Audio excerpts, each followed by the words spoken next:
అందరికీ నమస్కారం. నా పేరు రమ. ముందుగా మీ అందరికీ అంతర్జాతీయ మహిళా దినోత్సవ శుభాకాంక్షలు. ఈ మహిళా దినోత్సవ సందర్భాన ఒక మంచి మహిళా శక్తిని చాటి చెప్పే కథని మీ ముందుకు తీసుకొని వచ్చాను. కథని రచించిన వారు వనజ గారు. సీత అని పేరు పెడితే సీతమ్మ వారిని కష్టాలు ఉంటాయని అంటారు. కానీ సీత పేరు పెట్టుకుని జీవితంలో అన్ని ఒడిదొడుకులను ఎదుర్కొని సీతలాగా కష్టాలు పడి దుర్గమ్మకున్న ధైర్యంతో వచ్చిన కష్టాలను ఎదుర్కొన్న దుర్గగా మారిన సీత కథని ఇది. ఒక పెద్ద బంగ్లా, దాని పేరు అభినికేతన్. ఎంట్రన్స్లో వాటర్ ఫాల్స్, ఇంటి ముందు 2 కార్లు, ఒక పెద్ద గేటు, దానికి ఒక వాచ్మెన్, ఇంట్లోనే స్విమ్మింగ్ పూల్ అండ్ పార్క్ లాంటి గార్డెన్. కానీ ఇంటికి తగ్గట్టు ఎంతోమంది ఉండరు ఆ గృహంలో. కేవలం ఒక తల్లి కొడుకు మాత్రమే ఉంటారు. 10 మంది పని వాళ్ళని పెట్టుకునే స్తోమత ఉన్న అవసరానికి తగ్గట్టు మాత్రమే 2 పని మనుషులు పెట్టుకున్నారు. ఇంటి లోపలంతా ఇంద్రభవనాన్ని తలపించేలా ఉంది. పద్ధతికి సాంప్రదాయానికి పెట్టింది పేరు ఆ ఇల్లు. ఉదయం 7:30 అవుతూ ఉండగా ఆయాసపడిపోతూ వచ్చాడు ఒక 18 సంవత్సరాల అబ్బాయి. 6 అడుగుల ఎత్తు, ఇప్పుడిప్పుడే వస్తున్న మీసకట్టు, గ్రే కలర్ ప్యాంట్, బ్లాక్ టీషర్ట్లో అచ్చం జూనియర్ మహేష్ బాబులా ఉన్నాడు. ఆయాసపడుతూ వచ్చి సోఫాలో కూర్చొని సుబ్బమ్మ కాఫీ అని గట్టిగా అరిచాడు. టీపాయ్ మీద ఉన్న పేపర్ని చేతికి తీసుకుంటూ ఒక 5-10 వయసులున్న ఆవిడ వచ్చి, అది బాబు కాఫీ తీసుకోండి అని అంటూ కప్ చేతికిచ్చి మళ్ళీ తన పనిలో తను మునిగిపోయింది. అభి ఆ కాఫీని సిప్ చేస్తూ పేపర్లో ఒక ఫోటో వేసి దాని కింద రాసిన మ్యాటర్ చదువుతూ కార్నర్ స్మైల్ ఇస్తాడు. ఇంతలో ఒక 35 సంవత్సరాలున్న ఒక ఆవిడ, వయసుకి ఆమె అందానికి ఎటువంటి పొంతన ఉండదు. కనకాంబరం colour and thick blue colour sari, single plate వేసి మెడలో చిన్న చైన్, అందరికీ కనిపించేలా ఎవరికీ కనిపించని పచ్చటి పసుపు తాడు, ఒక చేతికి గాజులు 2, ఇంకో చేతికి వాచ్ పెట్టి, ఎక్కువ కాస్ట్లీది కాదు. కాళ్ళకి సన్నని పట్టీలు, నుదుటిన దిద్దుకున్న చిన్న బొట్టు, చెవికి చిన్న బుట్టలు, లూజు గలిన పొడవాటి జడ, నడుము మీద నుండి ఇటువైపుకి తన చీర కొంగుని తీసుకొని తన చేత్తో పట్టుకొని స్టెప్స్ మీద నుండి హుందాగా నడుచుకుంటూ వస్తోంది. అభి గుడ్ మార్నింగ్ అమ్మ అంటూ లేచి విష్ చేశాడు. గుడ్ మార్నింగ్ నాన్న, వెళ్ళి ఫ్రెష్ అయ్యిరా, టిఫిన్ చేద్దు అని చెప్పి కిచెన్ రూమ్లోకి వెళ్ళిపోయి, సుబ్బమ్మ నేను చేస్తానులే అమ్మ అన్నా కూడా నా కొడుక్కి నేను చేసి తినిపించలేనా అని తనే స్వయంగా టిఫిన్ ప్రిపేర్ చేసింది. ఇంతలో అభి కూడా ఫ్రెష్ అయ్యేసి వచ్చాడు. తను దువ్వుకున్న కూడా మళ్ళీ అభి తల నీట్గా చేతులతోనే సరిచేసి కాలర్ని నీట్గా మడతపెట్టి బటన్ పెట్టింది. అమ్మ నేనేం చిన్నపిల్లాన్ని కాదు అంటున్నా కూడా అభికి తన దగ్గర ఉండి కొసరి వడ్డించింది. టిఫిన్ తినడం అయిపోగానే తన చీర కొంగుతో మూతి తుడిచింది. ఎలా ఉంది నాన్న కాలేజ్ అని అడిగింది. చాలా బాగుందమ్మా, లెక్చరర్స్ అండ్ స్టూడెంట్స్ అందరూ మంచివాళ్ళే, క్లాసులు కూడా బాగా చెప్తున్నారు.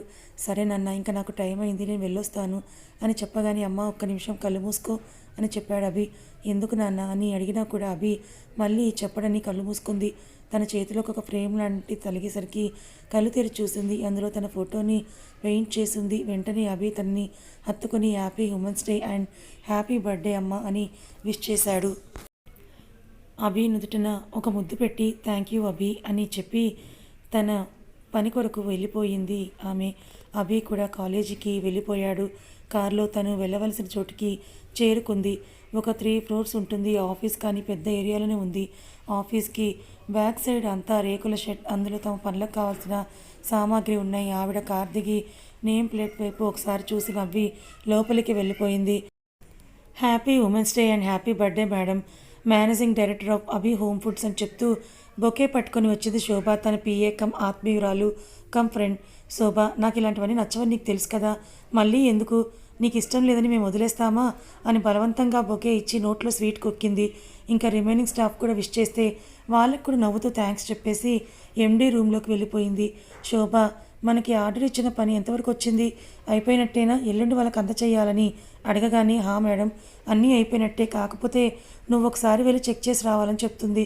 సరే అని ఆవిడ ఆఫీస్ వెనుక ఉన్న రేకుల షెడ్లోకి వెళ్తుంది. అక్కడ కట్టెల పొయ్యలు, రోలు, పాతకాలంలో పిండి వంటలు, పొడులు, కారాలు చేయడానికి కావాల్సిన అన్ని పరికరాలు ఉంటాయి. అక్కడ మధ్య వయసు వారు, అమ్మమ్మలు అందరూ వంటలు చేస్తూ ఉంటారు. ఈవిడ వెళ్ళి అన్నింటినీ చూస్తూ చెక్ చేస్తూ అన్నీ కరెక్ట్గా చేశారా లేదా, ఏమైనా మిస్టేక్స్ ఉన్నాయా అని 1-2 సార్లు చెక్ చేసి వాటన్నిటినీ చూసి చివరిగా జిలేబీలు చేసే దగ్గరికి వెళ్ళింది. అక్కడ చుట్లు నూనెలో వేసి ముచ్చట్లు పెట్టుకుంటున్న ఇద్దరు ఆడవాళ్ళని గట్టిగా గదమాయించింది. వాళ్ళు ముచ్చట్లాపి కోపంగా చూస్తున్న ఎండీని చూసి గుటికలు మింగారు. ఏంటి మీరు చేస్తున్న పని? మీకు నెల జీతాలు ఇచ్చేది ఇలా ముచ్చట్లు పెట్టుకోవడానికా? ఇదే ముచ్చట్లు మీ ఇళ్లలో పెట్టుకోండి, ఇక్కడ కాదు. ఇది కేవలం మీరు ఒక్కరు చేసే పని కాదు, కొన్ని వేల మంది నమ్మకం. ఆ నమ్మకం మీదనే ఈ సంస్థ పునాదులు అమర్చబడ్డాయి. ఇక నుంచి ఒళ్ళు దగ్గర పెట్టుకొని పనిచేయండి అని హై టోన్లో వార్నింగ్ ఇచ్చి వెళ్తుంది. ఆ పనోళ్ళు ఇంట్లో కక్ష అంతా మన మీద తీర్చుకుంటోంది. ఇంట్లో సమస్యలు అన్నీ ఉంటే కదా, మొగుడు పిల్లలు ఉంటే ఏవైనా సమస్యలు లేక ఆనందాలు ఉంటాయి నలుగురితో పంచుకోవడానికి. ఈవిడకి ఇవేవి లేవు కాబట్టి మనకు కూడా ఉంచకూడదా అంటూ పని చేసుకుంటూ ఉన్నారు. ఈ మాటలు తన చెవున పడేసరికి మనసులో కలుక్కుమంది. వెంటనే తను క్యాబిన్కి వెళ్ళి డోర్ క్లోజ్ చేసి శోభని ఎవరిని లోపలికి పంపించకని చెప్పి తన చైర్లో కూర్చొని టేబుల్ మీదకి తలవాల్చింది. కళ్ళల్లో నుండి తనకు తెలియకుండానే నీళ్లు కారిపోతున్నాయి. వాటిని తుడుచుకొని గట్టిగా కళ్ళు మూసుకుంది. గతాన్ని నెమరు వేసుకుంటూ ఒక చిన్న పల్లెటూరు, 100 ఇల్లులుంటాయేమో అంతే. ఆ ఊరిలో చలాకీ అయిన పిల్ల సీత. సీతకి అమ్మ, నాన్న, నాన్నమ్మ. నాన్న పచ్చి తాగుపోతూ, అమ్మ కూలికి పోయి ఇల్లు గడుపుతూ ఉండేది. నానమ్మ గంపలు గుట్టలలుతూ తన వంతు సాయం తను చేస్తూ ఉండేది ఇల్లు గడవడానికి. నాన్న తాగుబోతు కావడం వల్ల ఇంటి సంగతి పక్కన పెడితే ఇంకా అప్పులు కూడా చేసేవాడు. అమ్మ పనికి వెళ్తే వచ్చిన డబ్బులు కూడా ఒక్కోసారి అప్పులలో తీసేసుకునేవారు. లేక నాన్న అమ్మని కొట్టి తాగడానికి లాక్కెళ్ళిపోయేవాడు. దాంతో సీత ఇంట్లో పేదరికం ఇంకా ఎక్కువైపోయింది. ఒక్కో పూట తినడానికి కూడా ఏమీ ఉండేది కాదు. సీతకి చదువు అంటే ప్రాణం. కానీ తన కుటుంబ పరిస్థితిని అర్థం చేసుకొని తన చదువుని కూడా మధ్యలోనే ఆపేసింది. 10 సంవత్సరాలు వచ్చే వరకు ఇంట్లో పని చూసుకుంటూ ఉండేది. తన స్నేహితురాలు శోభ రోజు బడికిపోయి వస్తూ ఉంటే తనను చూసి బాధపడేది. కానీ పని లేనప్పుడు ఆదివారాల్లో శోభ దగ్గరికి వెళ్ళి పేర్లు రాసి సంతకం పెట్టేదైనా నేర్చుకుంది. 10 ఏళ్ళు దాటినప్పటి నుండి ఊళ్ళో పనులకు వెళ్ళేది.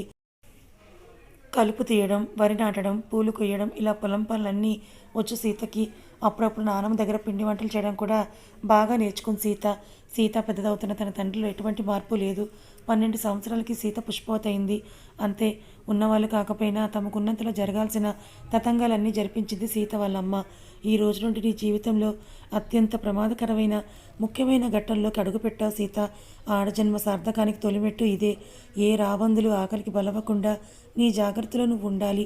ఓర్పులో సీతమ్మ, కోపంలో దుర్గమ్మ లక్షణాలు ఉండాలి అని అమ్మ చెప్పిన మాటలు సీత అణువణువులో నిండిపోయాయి. ఆ రోజు నుండి ఇంకా జాగ్రత్తగా ఇంటి పనులు చేస్తూ పొలం పనులకు వెళ్తూ తను కూడా రూపాయి పోగేసి ఇంటి ఖర్చులకు ఇచ్చేది. ఊర్లో పిండి వంటలు చేయడానికి అందరూ సీతని తీసుకుని వెళ్ళేవారు. అంత రుచిగా చేసేది. శోభ 10వ తరగతి వచ్చాక సీత కూడా శోభత తెప్పించుకొని ఓపెన్గా 10వ తరగతి పరీక్షలు రాయడానికి అనుమతి తీసుకుంది. శోభ, సీత ఇద్దరు పరీక్షలు రాసి మంచి మార్కులతో పాస్ అయ్యారు. శోభ ఇంటర్ చదవడానికి పట్నంలో హాస్టల్కి వెళ్ళిపోయింది. సీత ఇంకా చాలనుకుని తన ఊరు, తన ఇల్లు అన్నట్టుగా బ్రతుకుతూ ఉండేది. 15 ఏళ్ళు వచ్చేసరికి సీత నాన్న ఒక సంబంధం తీసుకొచ్చాడు. ముందు అబ్బాయి బాగానే ఉన్నాడు, ఇప్పటికైనా కూతురు బాధ్యత తీసుకున్నాడని సీత అమ్మ, నాన్నమ్మ ఎంతగానో సంతోషపడ్డారు. కానీ నిజానికి నాన్న తాగడానికి చాలా రోజుల నుండి ఆ అబ్బాయి దగ్గర తాగడానికి అప్పు చేసి పీకల మీదకి వచ్చేసరికి మా కూతురు నీకు ఇచ్చి పెళ్లి చేస్తానని అన్నాడు. అతనికి కూడా సీత మీద వ్యామోహం ఉండడంతో వెంటనే ఒప్పుకున్నాడు. ఇంకా సీత నాన్నకి తిరిగి 10,000 ఇస్తా అనడంతో ఇంకా ఎలాగైనా సీతకు ఆ అబ్బాయికి పెళ్లి చేయాలని అనుకున్నాడు. ఈ విషయం తెలిసి సీత అమ్మ ఎంత వద్దని చెప్పినా నేను చచ్చిపోతానని బెదిరించేసరికి సీత వాళ్ళమ్మ ఒప్పుకోక తప్పలేదు. ఆడపిల్ల కాబట్టి 1-2 కాసులు బంగారం పెట్టి తన భర్తతో పాటు అత్తగారింటికి పంపిస్తారు. సీత అమ్మ జాగ్రత్త అని అంతకంటే ఇంకేమీ చెప్పలేకపోయింది. సీత భార్గవ్తో పుట్టిన నుండి అత్తింటికి వచ్చింది. భార్గవ్కి ఎవరూ లేరు, తాగుడు అలవాటు లేదు. కానీ పేకాట ఏం చేసైనా సంపాదించాలి అన్న డబ్బు వ్యామోహం, సీత మీద వ్యామోహంతో ఇష్టం వచ్చిన రోజులు అనుభవించి ఆ తర్వాత తనతో దూరంగా ఉండేవాడు. తన అదృష్టానికి తనలో తానే చాలా సంబరపడిపోయింది. ఒకరోజు భార్గవ్ సీతకి మల్లెపూలు, కొత్త చీర ఇచ్చి సాయంత్రం రెడీ అవ్వమని చెప్పి వెళ్ళాడు. గుడికి వెళ్ళాలేమో అని సీత కూడా రెడీ అయ్యింది. సాయంత్రానికి భార్గవ్తో పాటు ఇంకో అతను కూడా వచ్చి ఇంట్లో సోఫాలో కూర్చున్నాడు. సీత రెడీ అయి వచ్చి ఇద్దరికి కాఫీ కలిపి ఇచ్చింది. ఎవరు అని సీత అడగడంతో తను నా మిత్రుడు, మనకు బాగా కావాల్సిన వ్యక్తి అని చెప్పి ఆ వచ్చిన అతనికి సైగ చేసి నేను ఇప్పుడే వస్తాను అని అంటూ బయటికి వెళ్ళిపోయాడు భార్గవ్. సీతకి ఏదో అనుమానంగా భయం భయంగా అనిపించిన కాఫీ కప్పులు తీస్తుంటే వాడు సీత చేయి పట్టుకొని గట్టిగా మీదకు లాగాడు. సీత కప్పులు వదిలేసి వాడి చెయ్యిని విసిరి కొట్టింది. తన మీద అత్యాచారం చేయబోతున్నాడని అర్థమయ్యి శతవిధాల ప్రయత్నిస్తోంది. ఇంకా చివరికి ఒకటే దారి తోచడంతో పక్కన ఉన్న రోకలితో వాడి తల మీద గట్టిగా కొట్టింది. దాంతో వాడు తల పట్టుకొని గట్టిగా అరిచి నేల మీద పడిపోయాడు. ఆ అరుపుకి బయట స్మోకింగ్ చేస్తూ ఉన్న భార్గవ్ సీత చెంప చెల్లు అనిపించాడు. సీత, నువ్వు అసలు మనిషివేనా? నీ భార్యని ఇంకో పక్కలోకి పొమ్మని పంపుతావా? సిగ్గులేదా? నాకెందుకే సిగ్గు? ఏం తప్పేముంది? నాతో ఎలాగున్నావో వాడితో అలాగే ఉండు. నాకు డబ్బు కావాలి, వాడికి నువ్వు కావాలి. ఇట్ జస్ట్ ఎ డీల్ అని అంటూ, ఇదిగో నువ్వు కట్టుకున్న చీర కూడా వాడి సొమ్ముతో తీసుకుంది. ఆ మాట విన్నాక సీత తన చీరను విప్పి భార్గవ్ ముఖాన్ని కొట్టి పక్కనే బిందులో నీళ్లు నెత్తిన పోసుకుంది. ఆ చీరని అలాగే తగలబెట్టి లోపలికి వెళ్ళిపోయింది. భార్గవ్ ఆ రోజు నుండి పిచ్చి పిచ్చి పనులు చేసి సీతను బాధ పెట్టేవాడు. డబ్బు సంపాదించమని నానా హింసలు పెట్టేవాడు. గ్యాస్ ఆన్ చేసి దాని మీద సీత చెయ్యి పెట్టడం, కాఫీ బాగోలేదని వేడివేడి కాఫీ మొహం మీద చల్లడం, సిగరెట్లతో ఆమె ఒళ్ళుని కాల్చడం, 10 రోజుల్లోనే నరకం అంటే ఎలా ఉంటుందో చూపించాడు. ఒకరోజు సీతకి భార్గవ్కి యాక్సిడెంట్ అయిందని పక్కింటి ఆవిడ చెప్పింది. చేతిలో చిల్లిగవ్వలేదు. ఎవరిని అడిగినా వాళ్ళని కొంత డబ్బు అడిగి హాస్పిటల్కి బయలుదేరింది. అక్కడ డాక్టర్ భార్గవ్ తలకి బలమైన గాయమైంది. వెంటనే ₹1,00,000 డబ్బులు కావాలని చెప్పాడు. ఇప్పటికిప్పుడు 1,00,000 అంటే సీత మాత్రం ఏం చేయగలదు? డాక్టర్, నేను ఆపరేషన్కి అయ్యే డబ్బు కడతాను, కానీ నువ్వు నేను అడిగింది ఇవ్వాలి అన్నాడు. సీత డాక్టర్ని చాచిపెట్టి కొట్టి, ఆ డాక్టర్కి కోపం వచ్చి, నీ మొగుడికి ఆపరేషన్ ఎలా చేస్తావో నేను చూస్తాను అంటూ వెళ్ళాడు. ఏదో తట్టి గబగబా ఇంటికి వెళ్ళి బీరువా ఓపెన్ చేసి అందులో చూస్తే సుమారు 1,50,000 దాకా డబ్బులున్నాయి. అది భార్గవ్ ఏం చేసి సంపాదించాడో తెలుసు కాబట్టి ఏ రోజు వాటిని ముట్టుకోలేదు. ఇప్పుడు భార్గవ్ కోసమే వాటిని తీసుకుని హాస్పిటల్కి వెళ్ళి ఆ డబ్బు కట్టేసి ఆపరేషన్ చేయిస్తోంది. ఇంకో గంటలో స్పృహలోకి వస్తాడనగా సీత బయట విజిటింగ్ చైర్లో కూర్చుంది. అలాగే కళ్ళు తిరిగి పడిపోయింది. పక్కన వెళ్తున్న నర్స్ సీతను చూసి టెస్ట్ చేసి కంగ్రాట్స్, మీరు ప్రెగ్నెంట్ అని చెప్పి అక్కడి నుంచి వెళ్ళిపోతుంది. సీత కడుపు చెయ్యి వేసుకొని చూసుకుంటూ భార్గవ్ అలవాట్లు, తను చేసే పాడు పనులు, తనని హింసించడం అన్నీ కూడా ఒక్కసారిగా గుర్తు చేసుకొని ఒక నిర్ణయానికి వచ్చిన దానిలాగా ఆపరేషన్ అయిపోగానే మిగిలిన డబ్బులు కూడా భార్గవ్ పక్కనే పెట్టేసి నేరుగా ఆమె రైల్వే స్టేషన్కి వెళ్ళిపోయి ప్లాట్ఫామ్ మీదున్న ట్రైన్ని ఎక్కేసింది. అది ఏ ఊరికి వెళ్తుందో కూడా తెలియదు. తన భయం పేరుతో పాటు తన గతాన్ని కూడా ఆ క్షణమే వదిలేసింది. ఒక పగలు, ఒక రాత్రి ప్రయాణం తర్వాత రైలుతో పాటు సీత కూడా తన గమ్యం చేరుకుంది. చీరను భుజం మీద కప్పుకొని నడక సాగించింది. తన దగ్గర ఉన్న డబ్బులతో ఒక చిన్న ఇల్లు అద్దెకి తీసుకొని, పెద్దగా చదువుకోలేదు కాబట్టి కూలీ పనికి వెళ్ళేది. మెల్లో పసుపు తాడు ఉండి పక్కన మొగుడు లేకపోయేసరికి తనను వెక్కిరించిన నోళ్ళు ఎన్నో ఉన్నాయి. కడుపుతో ఉంది కాబట్టి నీరసంతో ఒక్కోసారి పనికి వెళ్ళేదే కాదు. దాంతో ఆకలి బాధ తప్పలేదు సీతకి. ఆ ఊర్లో తన పేరు అడిగితే దుర్గా అని చెప్పేది. అలాగే కాలం కదులుతూనే ఉంది. సీతకి 9 నెలలు వచ్చాయి. ముందు మామూలుగా వచ్చింది, ఇప్పుడు కడుపుతో ఉంది. మొగుడు పక్కన లేడు అంటూ వీధిలోకి జనం రకరకాలుగా వంకరగా మాట్లాడుతూ నవ్వుతున్నారు. అయినా వాటన్నిటినీ మౌనంగా భరించింది. అంతేకాని భయపడలేదు. ఉన్నట్టుండి సీతకి నొప్పులు మొదలయ్యాయి. పక్కన ఉన్న మంత్రసాని వచ్చి కానుపు చేసింది. సీతకి పన్నంటి మగపిట్ట పుట్టాడు. తన దుస్థితికి తనే నవ్వుకుంది. ఇంటి పక్కన వారు తమ కూతురు ఫంక్షన్కి వంటలు చేయలేక అవస్థలు పడుతూ ఉంటే వెళ్ళి సాయం పట్టి అన్ని వంటలు చేసొచ్చింది సీత. వాళ్ళు డబ్బు ఇస్తుంటే వద్దండి, నేనేదో నాకు తోచిన సాయం చేశాను అంతే, డబ్బు ఆశించి కాదు అని అన్నా కూడా వారు కాదుకూడదు అనకూడదు. నీ మీద జాలిపడి ఇవ్వడం లేదమ్మా, నీ కష్టాన్ని గుర్తించే ఇస్తున్నాం. పైగా పసిపిల్లడు ఉన్నాడు, ఒంటరి ఆడపిల్లవు అని చేతిలో పెట్టేసి వెళ్ళిపోయారు. ఇదే తన సంపాదనకి తొలిమెట్టు అనుకుని ఆ డబ్బులు కళ్ళకద్దుకొని తీసుకుంది. అప్పటి నుంచి వీధిలో వారు వంటలు చేయమని లేదా స్వీట్స్ చేయమని పిలిచినప్పుడల్లా వెళ్ళేది. అలాగే తనను తను కాపాడుకుంటూ తన కొడుకుని చూసుకుంటూ ఉంది. కొడుక్కి అభి అని పేరు పెట్టుకుంది. దారిలో వెళ్తే ఎన్నో అవమానాలు, మాటలు. కొందరు నీ బిడ్డకు తండ్రి అవసరం, నేను తీరుస్తా అనేవాళ్ళు. ఇంకొంతమంది నీ ఇంటికి నేను మొగదిక్కునవుతాననేవాళ్ళు. కానీ సీత అవేమీ చెవిన కూడా వేసుకునేది కాదు. నాకు నా కొడుక్కి నేను తప్ప మాకెవ్వరు వద్దు, మేమెవ్వరికి ఏమీ కాం అన్న రీతిలో బ్రతికేది. అభి స్కూల్కి కూడా వెళ్తున్నాడు. సీత ఇంకొంచెం ఖాళీ ప్లేస్ ఎక్కువగా ఉన్న ఇల్లు తీసుకొని తన ఇంట్లోనే స్వీట్స్ వండి ప్యాక్ చేసి అమ్మేది. చిన్న చిన్న ఫంక్షన్లకి స్వీట్లు, పిండి వంటల ఆర్డర్ తీసుకొని చేసేది. కొద్ది రోజులు పోయిన తర్వాత ఇంకొంచెం పెద్ద ఆర్డర్స్ రావడంతో ఒక 5 మంది పని వాళ్ళని పెట్టుకొని పని చేయిస్తూ ఉండేది. చీకటి వెంటనే వెలుగు అన్నట్లు సీత జీవితంలో మంచి రోజులు మొదలయ్యాయి. ఆ చిన్న చిన్న ఆర్డర్సే ఒకరోజు అభి హోమ్ ఫుడ్స్కి పునాది అయ్యింది. తన కాలం మీద తను నిలబడటమే కాక ఎంతోమందికి ఉపాధి కల్పించింది సీత. కాదు దుర్గా. తన భర్త గురించి వెనక్కి తిరిగి చూడకుండా తన ఆత్మాభిమానానికి కొడుకు కోసం చీకట్ల నుండి వెలుగులోకి అడుగులు వేసింది దుర్గ. తన గతాన్ని తలుచుకుంటూ కంట్లో ప్రవాహం చెంపల మీదకి జారినా కూడా పట్టించుకోలేదు. ఇంతలో శోభ దుర్గా దుర్గా అని పిలవడంతో దుర్గ లేచి ముఖం కడుక్కొని శోభని రమ్మని చెప్పింది. శోభ వచ్చి సీతని హక్ చేసుకుని బాధపడుతున్నావా సీత అని అడిగింది. సీత దూరం జరిగి లేదు శోభ, నా తలరాతకు నవ్వుకున్నా అంతే అని అంది. సరే కానీ సాయంత్రం గుర్తుందిగా, అభిని కూడా తీసుకురావాలి సరేనా అని అంది శోభ. లేదు లేవే, నేనెందుకు, నాకేమి ఇవన్నీ వద్దు అంటూ ఉంటే అదేం కుదరదు, రావాల్సిందే. నిన్ను పొగడటానికి కాకపోయినా నిన్ను ఆదర్శంగా తీసుకునే వారి కోసమన్నా నువ్వు రావాలి అని ఒప్పించింది సీతని శోభ. సాయంత్రం 5:30 సీత సింపుల్గా పట్టుచీర కట్టుకొని హాల్లో వెయిట్ చేస్తూ ఉంది. ఇంతలో తన కొడుకు కూడా రావడం చూసి తనలో తనే కొంచెం గర్వంగా ఫీల్ అయ్యింది. ఎదిగిన కొడుకుని చూసుకుంటూ ఇద్దరు కారులో ఒక ప్లేస్కి వెళ్ళారు. అభి డ్రైవ్ చేస్తున్నాడు, సీత పక్కనే కూర్చుంది. కాసేపు తర్వాత వాళ్ళు వెళ్ళాల్సిన ప్లేస్ వచ్చింది. శోభ కూడా అక్కడే ఉంది. Women's day special programme arrange చేసిన వారు వచ్చి బొకే ఇచ్చి దుర్గని దగ్గరుండి ఆడిటోరియంలోకి తీసుకుని వెళ్ళారు. దుర్గతో పాటు అభి కూడా వెళ్ళాడు. ఆ రూమ్ చుట్టూ ఫేమస్ ఉమెన్ ఫోటోస్ అన్నీ కూడా స్టిక్ చేసి ఉన్నాయి. ఎదురుగా అయితే చాలా అందంగా డిజైన్ చేసిన హ్యాపీ ఉమెన్స్ డే అని విషెస్ రాసుంది. చాలామంది పెద్ద పెద్దవారు అటెండ్ అయ్యారు ఆ ఫంక్షన్కి.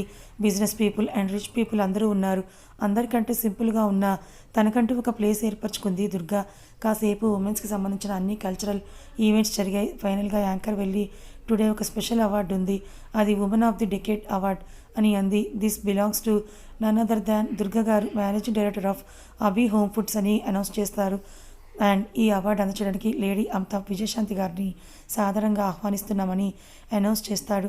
హాల్ మొత్తం చప్పట్లతో మారుమోగిపోతుంది. విజయశాంతి గారు కూడా దుర్గని అభినందించి అవార్డు ఇస్తారు. మేడం సమ్ వర్డ్స్ అని యాంకర్ బైక్ని దుర్గ చేతిలోకి ఇచ్చి పక్కకు వెళ్ళిపోతాడు. ముందుగా అందరికీ అంతర్జాతీయ మహిళా దినోత్సవ శుభాకాంక్షలు. ఒక ఆడపిల్ల పుట్టగానే తనకి నాన్న రక్ష, పెరిగి పెద్దయ్యి వేళ అన్నదమ్ములు రక్ష, పెళ్ళయ్యాక భార్యకి భర్త రక్ష, పిల్లలు పుట్టిన తర్వాత కొడుకు రక్ష. కానీ ఇవేమీ జరగని వేళ మనకు మనమే కవచం. ఎవరో ఏదో అన్నారని మన ఉనికిని, మన ఆత్మాభిమానాన్ని చంపుకోవాల్సిన అవసరం లేదు. నిజానికి ఆ ఆర్భాటాలు ఇవన్నీ అవసరం లేదు. దయచేసి ఒక ఆడదాన్ని తెలిసి తెలియక నిందలు వేయడం మానేసి తన ప్రాణం ఉన్న మనిషి అని నోరు జారే ముందు ఆలోచించండి అని చెప్పేసి వన్స్ అగైన్ అందరికీ థ్యాంక్స్. నా దగ్గర వర్క్ చేసే వారిలో చాలామంది బలైన ఆడవారు, భర్త వదిలేసిన వారు, పిల్లల్ని చదివించలేక ఆర్థిక ఇబ్బందులు పడేవారు చాలామందే ఉన్నారు. నా ప్రాఫిట్స్లో 50% వారి భవిష్యత్తు బాగోగులకే రాసిస్తున్నా అని అనౌన్స్ చేసింది దుర్గా. దాంతో హాల్లో చప్పట్లు ఇంకా మోగిపోతాయి. దుర్గా కిందకు వచ్చి తన కొడుకు చెయ్యి పట్టుకొని ముందుకు నడుస్తూ వెళ్ళిపోతుంది. Never ends the success of a common women. కథ అయిపోయింది. ఉమెన్స్ డే సందర్భంగా అందించిన ఈ ప్రత్యేక కథా సంపుటి మీకు ఎలా అనిపించింది? నచ్చిందా? నచ్చితే లైక్ చేయండి, మరి కొంతమందికి షేర్ చేయండి. ఇలాంటి మంచి కథల కోసం మన ఛానల్ని సబ్స్క్రైబ్ చేసుకోండి. Thank you so much.